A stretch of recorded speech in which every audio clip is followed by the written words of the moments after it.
질문 한 가지 드리겠습니다. 혹시 처방전 없이 살 수 있는 약 중에서 전 세계적으로 가장 많이 팔리는 약이 무엇인지 혹시 아세요? 아십니까? 아스피린 나왔네요. 예, 이게 아스피린입니다. 보이시죠? 이 사진에서 보이는 것처럼 이 아스피린은 전 세계적으로 가장 많이 팔리는 약이라고 합니다.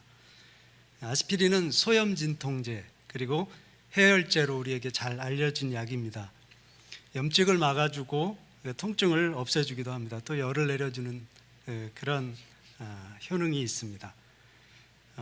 근데 아스피린의 역사를 살펴보면 처음으로 아스피린이 역사의 기록에 남아있는 것은 한 BC 1500년경이라고 합니다. 그 이집트에서 만들어진 파피루스에서 발견이 되는데, 거기에 보면 버드나무 껍질이 해열과 진통과 소염작용을 그렇게 한다고 적혀 있다고 합니다.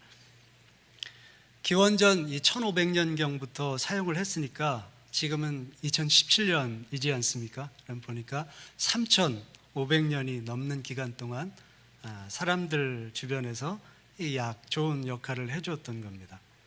이 3500년이나 되는 이 아스피린의 역사를 통해서 우리가 짐작해 볼 수 있는 것은 사람들은 아주 오랫동안 고통을 피하기 위해서 부단히도 노력을 해왔다는 것입니다. 요즘엔 아스피린뿐만이 아니라 이 고통을 덜어주는 약들이 저희의 상상을 초월할 정도로 많습니다. 제 아내한테 물어보니까 두통과 편두통 약이 따로 있다고 합니다. 그리고 잇몸이 아플 때 바르는 약도 있고요. 잇몸에 별의별 약이 다 있습니다. 그리고 지금도 어디선가는 고통을 덜어주는 또 다른 약이 개발되고 있을 것이라고 생각합니다. 이런 것들을 보면 사람은 고통이나 고난을 싫어합니다. 될 수 있으면 피하고 싶어 합니다. 우리 옛말에 젊어서 고생은 사서 한다고 했는데 요즘 젊은이들은 고생을 싫어하죠. 이제 그것이 눈으로 이제 나타나는 것은 3D 업종, 더럽고 그리고 위험하고 어려운 일들에는 젊은 사람들이 그런 직장에는 가지를 않는다는 겁니다. 보면 한국도 외국인 노동자가 100만이 넘는 노동자가 들어왔다고 합니다. 이 3D 업종에 이 젊은이들이 지원을 하지 않기 때문에 외국인 노동자들을 쓸 수밖에 없는 것이죠. 미국도 보면 이 3D 업종에 이미 백인들이 떠나간 것은 오래됐고 히스패닉 형제 자매들이 그 자리를 차지하고 있는 것을 볼 수가 있습니다. 혹시 살아가시면서 그 음식 때문에 고생을 하신 적이 있으세요? 저는 대학교 4학년 때 이제 여러 명하고 식당에 들어갔는데 거기서 이제 메뉴로 시킨 게 돼지고기 수육을 시키더라고요. 근데 저는 그 당시에는 그 음식을 별로 좋아하지 않았습니다. 그래서 먹지 말아야겠다 이런 생각을 하고 있었는데 옆에 분들이 이렇게 맛있는 걸 왜 안 먹느냐고 하면서 막 저한테 먹어보라고 성화를 내셨어요. 그래서 딱 한 첨을 입에 넣었는데 그게 이제 탈이 나가지고 그날 집에 가서 잠을 자는데 새벽 1시부터 화장실을 들락거리기 시작해서 동이 틀 때까지. 근데 나중에는 이 창자가 고통이 너무 심해서 병원에 입원까지 하게 됐었습니다. 근데 그 당시 이제 고통이 얼마나 컸던지 일주일 동안 허리를 이렇게 펴지를 못하고, 그래서 이제 대학교 4학년 때였으니까 학교를 갔어야 되는데 학교를 일주일 동안 못 갈 정도로 그렇게 심했었던 기억이 있습니다. 근데 그 이후로 이 돼지고기 수육을 보면 막 속에서 올라오고요. 이 입에는 또 신물이 생기고 도저히 먹지를 못하겠더라고요. 한 3년 동안은 그게 그렇게 갔던 것 같습니다. 보면 우리 몸도 이 고통을 본능적으로 싫어하니까 그걸 차단하려고 아마 몸도 그렇게 반응을 했던 것 같습니다. 지금 한국은 안타깝게도 전쟁의 위협 가운데 있습니다. 근데 6.25 전쟁을 겪으신 분들은 아마 전쟁을 다시는 겪기를 싫어할 것이라고 생각합니다. 이처럼 사람들은 할 수만 있으면 고난이나 고통을 피하고 싶어 합니다. 그런데 오늘 본문에 보면 모세는 고난을 대하는 자세가 우리와 달랐다고 말씀을 합니다. 25절을 보시면 이렇게 기록을 합니다. 우리 읽었었는데요. 도리어 하나님의 백성과 함께 고난받기를 잠시 죄악의 낙을 누리는 것보다 더 좋아하고, 모세가 세상에 주는 즐거움을 포기하고 도리어 이 하나님의 백성과 함께 당하는 고난을 선택을 했다는 것입니다. 사람들은 이 고난을 피하려고 하는 것이 그 순리인데, 이 모세는 오히려 고난을 스스로 선택을 했다고 기록을 합니다. 모세가 선택한 고난은 이 마지못해서 억지로, 아니면 할 수 없어서 그래서 짊어진 고난이 아니라 자신이 스스로 선택한 고난이라고 말씀을 하고 있습니다. 모세의 고난은 자발적으로 선택한 고난이었습니다. 캐나다 밴쿠버에 가시면 리젠트 신학교라는 학교가 있습니다. 근데 거기에서 학생들을 가르쳤던 그 마르바 던이라는 여자 교수님이 계십니다. 저분인데요, 저분은 몸에 장애가 있으십니다. 그래서 혼자는 걷지를 못하신답니다. 그리고 한쪽 눈이 이미 실명을 했고요. 그리고 어렸을 때 홍역을 앓았었는데 그때 이제 바이러스가 침투를 해서 그때부터 45년 동안 당뇨를 앓고 있다고 합니다. 그리고 극심한 저혈압이라 고생을 하고 있고요. 또 신장 이식을 받았는데 그 신장 이식을 받은 후부터는 하루에 11번씩 그 신장을 위해서 약을 먹어야 된다고 합니다. 이런 장애가 있어서 그런지 이 교수님은 고난에 대해서 연구를 했다고 합니다. 근데 이 마르바던 교수님에 의하면 고난은 곧 상실을 의미하기 때문에 사람들이 고난을 두려워한다고 합니다. 고난은 상실을 동반한다는 것입니다.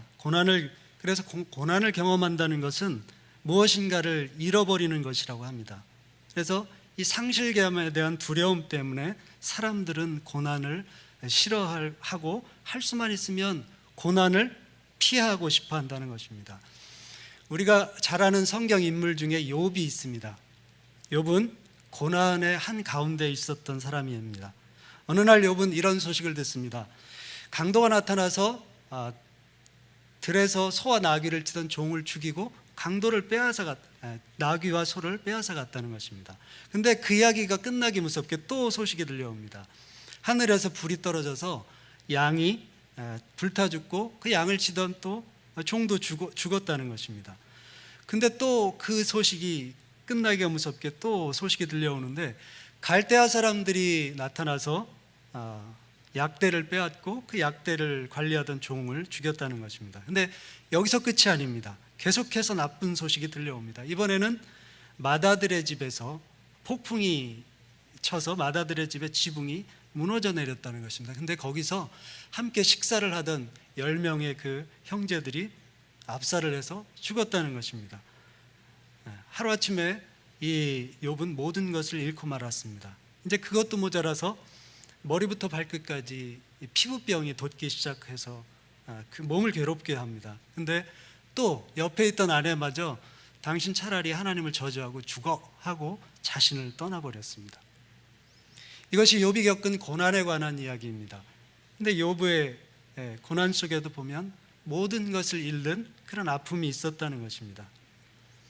이처럼 고난을 겪는다는 것은 반드시 어떤 무엇인가를 잃어버리거나 아니면 버려야 한다는 그런 의미가 고난 속에는 담겨 있다는 것입니다. 그래서 사람들은 고난을 두려워할 뿐만 아니라 할 수만 있으면 피하고 싶다는 것입니다. 예수님께서도 이 고난 가운데 계셨고 예수님도 상실을 경험하셨습니다. 마태복음 26장 38절 39절 저희 한번 같이 읽어보시겠습니다. 시작.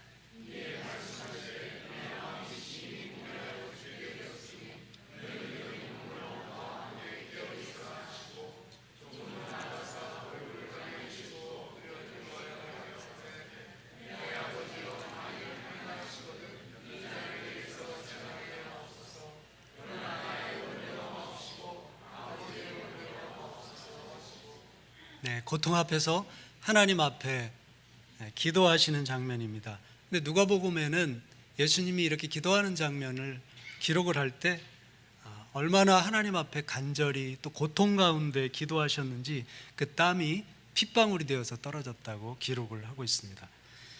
주님이 십자가를 지신다는 것은 곧 우리의 죄를 대신 지시고 죄인이 되신다는 그런 의미가 포함되어 있습니다. 그렇기 때문에 십자가를 지는 것은 하나님과의 관계의 단절을 의미합니다.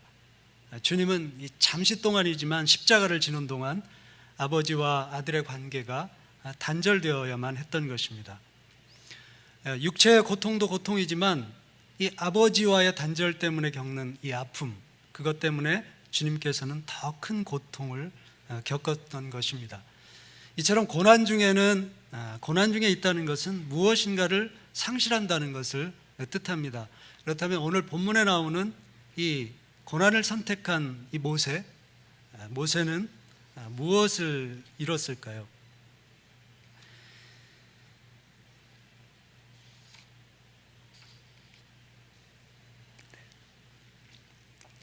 오늘 말씀을 보시면 하나님의 백성과 고난받기를 선택했던 모세는 이 첫 번째로 바로의 공주의 아들이 되는 이 왕제의 자리를 상실을 했습니다. 하나님의 백성과 고난받기를 선택함으로 잃어버린 것입니다. 그런데 사실은 모세는 이 세상의 권세를 과감히 버리고 고난을 선택한 것입니다. 두 번째로 모세가 하나님의 백성과 고난받기를 선택함으로써 잃어버렸던 것은 죄악 세상에서 얻을 수 있는 즐거움을 상실했습니다. 모세는 세상 쾌락을 과감하게 버리고 하나님의 백성과 고난받기를 선택했다는 것입니다. 세 번째로 이 모세가 이 고난을 선택함으로 잃었던 것은 왕이 되면 가질 수 있는 애굽의 모든 보화, 사실 왕이 되면 애굽의 모든 보화는 모세의 것이 될 수 있었는데 모세는 그것을 과감하게 버렸다는 것입니다. 세상 재물을 과감하게 버리고 모세는 고난을 택했다는 것입니다. 이 모든 것을 과감하게 버릴 수 있었던 것은 모세가 믿음의 사람이었기 때문입니다. 모세 안에 있었던 이 믿음이 모세로 하여금 세상에서 얻을 수 있는 모든 것들을 버리고 하나님의 백성과 함께하는 고난을 선택하게 그렇게 만들었던 것입니다. 요한일서 5장 4절에 보면 우리의 믿음에 대해서 이렇게 기록을 합니다. 대저 하나님께로서 난 자마다 세상을 이기느니라. 세상에 고통이 있지만 우리에게 시험을 주지만 하나님께로서 난 자는 세상을 이긴다는 것입니다. 근데 세상을 이김은 이것이니 곧 우리의 믿음이니라. 우리의 믿음 때문에 우리는 세상을 이기게 된다는 것입니다. 이 세상에 어떤 것들도 거절할 수 있는 모세와 같은 믿음이 우리의 믿음이 될 수 있기를 주님의 이름으로 축원을 드립니다.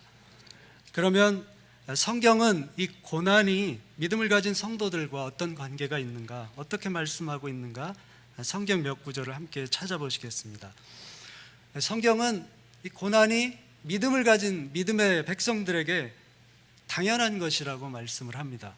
선택사항이 아니라 필수사항이라는 것이죠. 베드로전서 2장 21절인데요. 혹시 띄워주시면 같이 읽어보시겠습니다. 시작.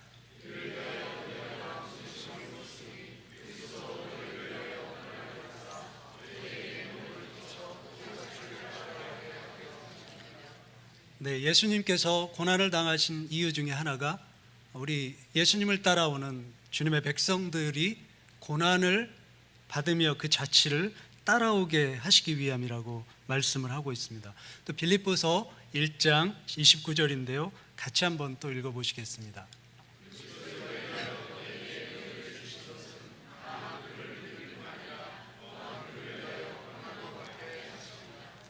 네, 성도들이 고난받는 것이 하나님의 뜻이라는 그런 말씀입니다. 이 아까 말씀드렸던 이 캐나다의 그 리젠트 신학교에 말을 받은 이 교수는 또 이렇게 말을 합니다. 고난이 우리에게 상실을 안겨주지만, 그래서 사람들이 고난을 회피하고 피하려 하지만 이 고난을 잘 통과하고 나면 얻게 되는 수확이 있다는 것입니다. 물론 이 교수님은 장애를 가지고 있어서 장애가 없는 상태로 돌아갈 수는 없었지만 이분은 이제 고백을 하기를 하나님과의 이 고난을 통해서 깊은 사귐을 가졌다고 고백을 합니다. 또 이 고난으로 인해서 하나님이 주시는 커다란 위로도 경험했다고 고백을 합니다. 성경은 이 성도가 감당할 고난에 대해서 이 말씀하는 것으로 끝나지 않습니다. 고난 후에는 성경은 말씀하시기를 우리에게 주실 하나님이 예비하신 영광이 있다고 말씀합니다. 영광은 항상 고난 후에 주어진다는 사실을 기억하시기 바랍니다. 하나님의 뜻에 순종함으로 고난을 통과하셨던 예수님을 그 예수님에 대해서 성경은 이렇게 말씀을 합니다. 히브리서 12장 2절인데요. 믿음의 주요 온전케 하신 이인 예수를 바라보자. 저는 그 앞에 있는 즐거움을 위하여 십자가를 참으사 부끄러움을 개의치 아니하시더니 하나님 보좌 우편에 앉으셨느니라.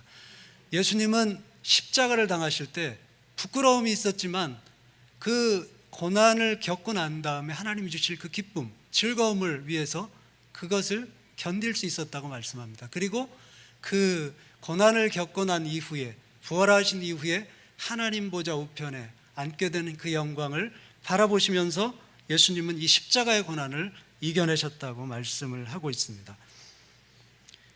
고난 후에 성도가 얻게 될 영광에 대해서 또 성경은 우리에게 말씀을 해주고 있는데요. 로마서 8장 18절입니다. 우리 한번 같이 읽어보시겠습니다.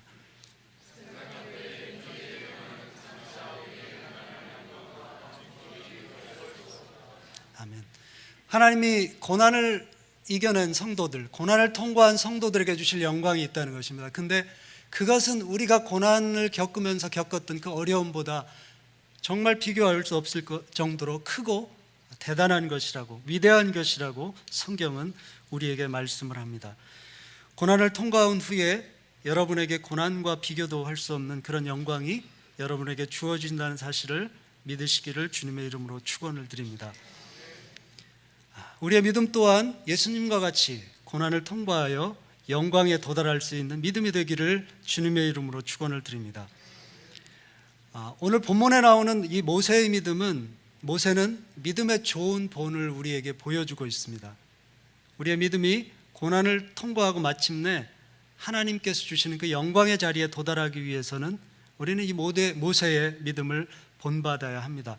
모세처럼 우리 앞에 다가오는 이 고난을 당당히 이겨내는 믿음의 용사들이 되기를 간절히 소원합니다.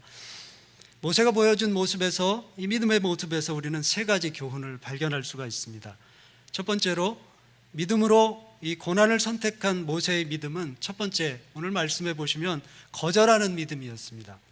모세는 세상이 주는 좋은 제안, 이것을 거절했습니다. 그리고 하나님이 주신 사명을 붙들었습니다. 모세가 공주의 아들이 되기를 거절한 때는 아마 이제 신약 성경에 나오는 성경 말씀을 보면 알 수가 있는데, 이 모세가 밖에 나갔다가 자기 백성이 이집트 사람에게 학대받는 것을 보고 모세는 주먹으로 그 사람을 때리게 됩니다. 그리고 그 사람이 죽게 되고 이제 그 일로 인해서 광야로 떠나게 되는데, 그때 그 당시 상황에 대해서 사도행전 7장 23절과 4절은 이렇게 우리에게 말씀을 해줍니다. 나이 40이 되매 이스라엘 백성을 돌아볼 생각이 나더니, 이제 모세가 나이 40이 되었을 때 형제들을 돌아볼 그 마음에 소원이 생겼다는 것입니다. 한 사람이 원통한 일을 당함을 보고 보호하여 압제받는 자를 위하여 원수를 갚아 애굽 사람을 쳐 죽이니라. 이미 이때 모세는 이집트 왕이 되지 않기로 마음을 먹었던 것입니다. 그리고 나서 그렇기 때문에 자기 민족이 학대받는 것을 그냥 지나칠 수 없었던 것입니다. 모세는 이미 하나님의 백성들과 함께 고난받을 마음의 각오가 이미 이때 되어 있었던 것입니다. 예수님이 광야에서 고난을 받으셨습니다. 마귀에게 시험을 받으셨습니다. 마귀는 주님에게 나에게 절만하면 이 모든 세상의 영광을 너에게 주겠다, 이런 제안을 했습니다. 그때 예수님은 그 마귀의 제안을 단호히 거절하시고 십자가의 사명을 완수를 하셨습니다. 우리 한 사람 한 사람에게는 하나님이 우리 각자에게 주신 소명들이 있을 것입니다. 하나님의 백성들은 하나님이 주신 꿈과 또 하나님의 부르심을 붙들고 살아가는 사람들입니다. 아무리 이 땅에서 이 세상에 좋은 제안들이 우리에게 올지라도, 또한 달콤한 유혹이 올지라도 그것을 하나님의 뜻을 방해하는 것이라면 모세처럼 과감히 거절할 수 있어야 합니다. 그것이 모세가 보여준 믿음이라는 것입니다. 그런 믿음을 소유하는 저와 여러분이 되시기를 주님의 이름으로 축원을 드립니다. 믿음으로 이 고난을 선택했던 모세의 믿음은 두 번째로 영원한 것에 더 큰 가치를 두고 사는 믿음이었습니다. 그렇기 때문에 모세는 이 세상에서 누리는 이 잠깐의 즐거움을 과감하게 포기할 수 있었던 것입니다. 25절에 보시면 잠시라는 단어가 나옵니다. 잠시. 이 잠시라는 단어에 우리가 좀 주목을 해서 보기를 원합니다. 모세는 이 잠시 누릴 이 세상의 즐거움에 대해서 가치를 두고 살지 않았다는 것입니다. 하나님의 백성을 위해서 고난받는 그 일을 더 큰 가치로 여겼다는 것입니다. 왜냐하면 그 일은 영원한 가치를 가지고 있기 때문입니다. 이 땅에서 고난받는 그 백성들은 사실 나중에 천국에서 영원을 누리면서 함께 살아갈 백성들이기 때문입니다. 모세는 영원한 것에 더 큰 가치를 두고 살았던 이 믿음의 사람이었습니다. 야고보서 4장 14절 보시면 이렇게 말씀을 합니다. 우리 같이 한번 읽어보시겠습니다. 내일 일을 너희가 알지 못하는도다. 너희 생명이 무엇이뇨? 너희는 잠깐 보이다가 없어지는 안개니라. 하나님이 우리에게 주실 그 영원한 약속, 영생에 비해서 생각할 때 이 땅에서 살아가는 우리의 생명은 사실 아침 안개, 햇빛이 해가 나오기 전에 잠깐 있다가 사라져버리는 안개와 같다는 것입니다. 그래서 이 사실을 알았던 이 모세는 세상에 가치를 두지 않고 영원한 것에 가치를 두고 차라리 고난을 선택했던 것입니다.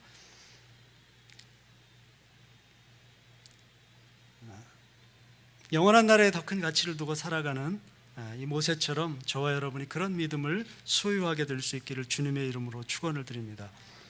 마지막 세 번째로 믿음으로 고난을 선택한 모세의 믿음은 하나님이 예비하신 상급을 바라보는 믿음이었습니다.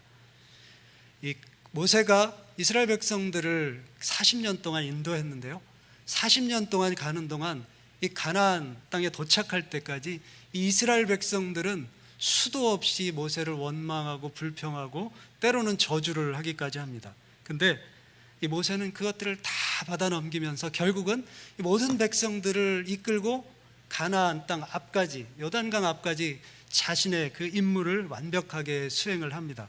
그래서 하나님은 이 모세에 대해서 평가를 하시기를, 모세에 대해서 평가가 민수기 12장 6절에서 7절에 나오는데요, 제가 한번 읽어드리겠습니다.